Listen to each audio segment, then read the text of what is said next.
Hey, I want to talk to you about the final buyer walkthrough. What is that? Well, it's exactly what it sounds like. It is the final opportunity that a home buyer has to walk through a property before closing on it and taking possession.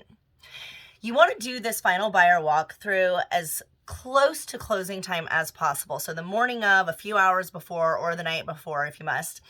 It's going to be the buyer and the buyer's agent going to the property to have a look around to make sure that the house is as expected. So, what could possibly go wrong? Well, there's a few things. So, sometimes the seller doesn't realize that some of the items in their home were actually intended to convey with the sale, such as light fixtures or fancy doorknobs or plants.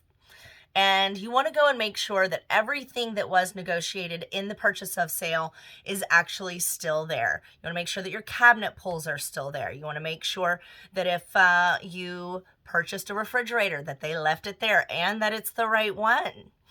You also want to make sure that no damage has happened within the house since the time you were last in it prior to closing.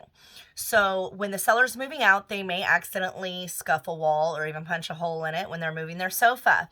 And you want to make sure that if any damage did happen, that it was repaired. And speaking of repairs, if you guys negotiated any repairs that the seller was supposed to perform prior to closing, you want to make sure that those were all done and done properly and that you're happy with it before you get to closing. And finally, you want to make sure that no damage was done to the house, even accidentally. And I have a good example of that recently.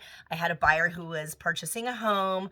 We recently had a freeze here in Austin and a pipe burst during that freeze. So when we went to do our final walkthrough, we found that the ceiling was falling down in the kitchen.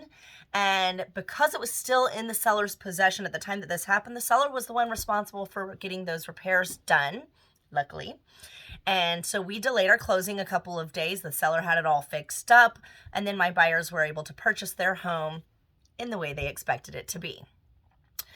You also want to make sure that the house is clean. You don't want the sellers leaving any of their trash around in the house after they take off, and then your buyer has to get in there and clean before they can even move in. So the buyer walkthrough is not something that's legally required to do, but I feel that it is often overlooked in the home purchase process and it's extremely important. So if you're buying a home, remember that you want to go do that final buyer walkthrough just as close to closing as possible. Make sure that you're getting what you paid for.